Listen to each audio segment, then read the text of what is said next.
Imagine waking up, grabbing your snowboard, hitting the slopes, and coming back home to check your real estate investments.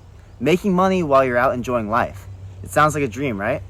Well, I'm 21, in college, working in real estate and planning to build financial freedom through real estate investing, and I want to show you how you can do it too. A little bit about me. My name's Micah. I grew up here in Corvallis, Oregon, moved around a little bit, lived in Hood River and Bend for a few years, but now I'm back finishing my finance degree at Oregon State. Now, my family hasn't been able to help me financially getting my way through college, so I've had to figure out my own way by applying for scholarships and working jobs on the side. So, how do you get started in real estate, even in your early 20s, even if you don't have a ton of money saved? Well, here's my process. The first thing to do is get educated. I spent the past couple years just reading as many books as I could on real estate investing and personal finance. And a couple of my favorites include Really Anything by Brandon Turner, Rich Dad Poor Dad, A Total Money Makeover by Dave Ramsey. Now, learning from people who have already done what you want to do is key. We don't need to reinvent the wheel.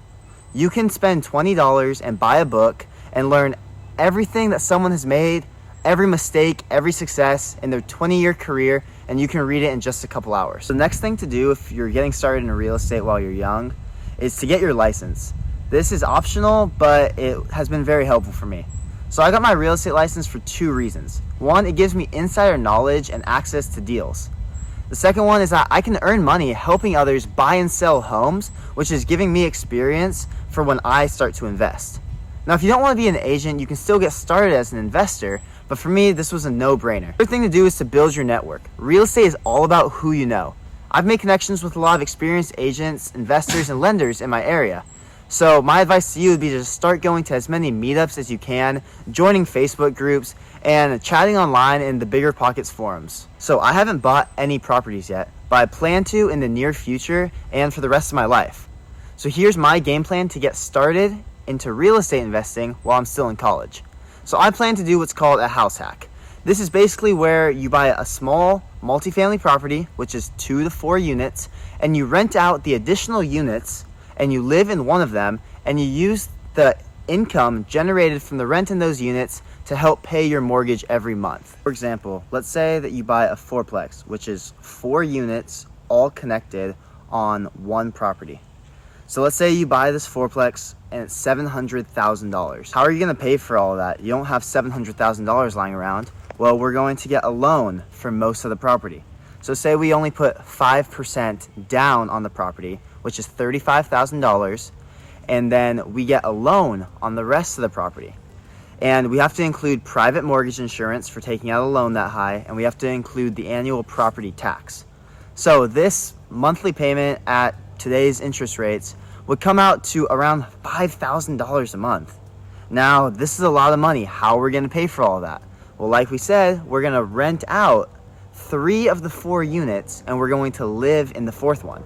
So let's just say in our example, we rent out the 3 units for $1,300 a piece.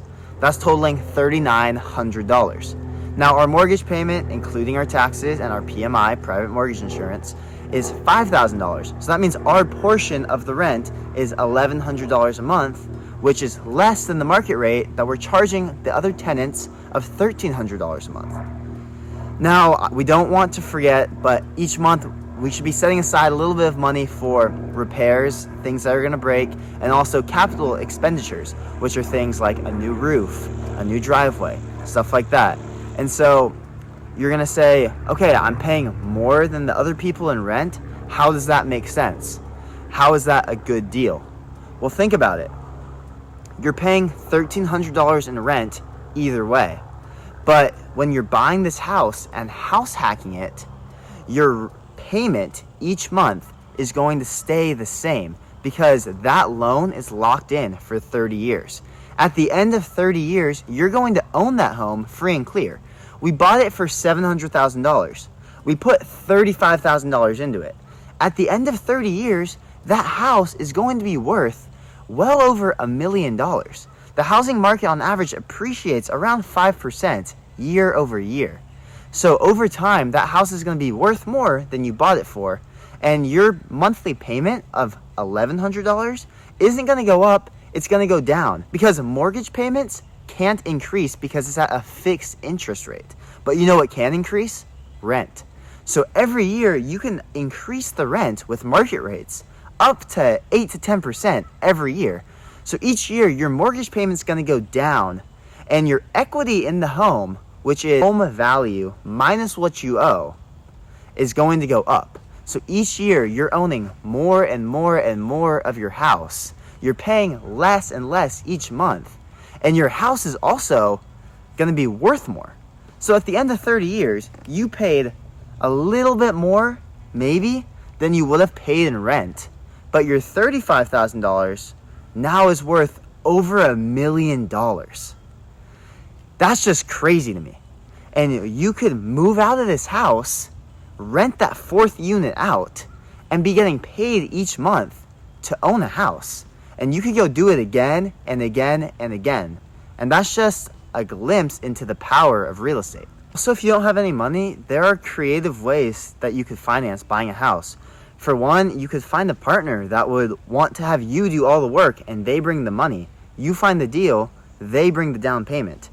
You could also find a seller that might be interested in seller financing, which is basically them acting like the bank, and you don't have to have any qualifications or any down payment to get into the house. What I'm saying though is that the earlier you start, the better. Start learning everything you can. Start talking to anyone you can about real estate. Ask them how they have done it. That's just what I'm doing. Because I've started this journey a little over a year ago, almost 2 years ago, and I know I still have a ton to learn.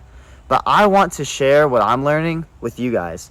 I want to bring value to my community and to help other people achieve their dreams of owning real estate. And that's why I'm a real estate agent, is to help buyers and sellers build wealth in real estate, because I think that is the most stable and the best asset you can invest in. Now, that's just my opinion. You know, people have a lot of different takes. I've heard a lot of them because, like I said, I'm studying finance at Oregon State. I've talked to a lot of finance guys. But for me, I am the most intrigued in real estate. If you've stuck around this long, I really appreciate it.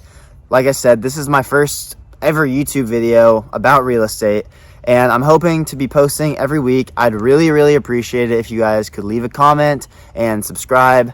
And like I said, I'm a realtor right now with the Beam team. If you have any questions relating to real estate, or if you have any needs as far as buying, selling, investing, or if you know anyone that might be interested in buying, selling, or investing, I would really appreciate it if you could send them my way. I've got all my information linked below, and if I can ever do anything for any of you, see how much your home is worth, let you know about things going on in the market, anything like that, please don't hesitate to reach out. My goal is to be a resource to the people here in the Willamette Valley or all around Oregon about all things real estate related. If I don't know the answer to something you ask me, I promise you I will dig to it and find the answer. Real estate is my passion. This is what I'm going to be doing in my career and in my future. So I want to do the best job I can of helping bring others along with me and showing them the power that real estate has. Thanks for watching, guys.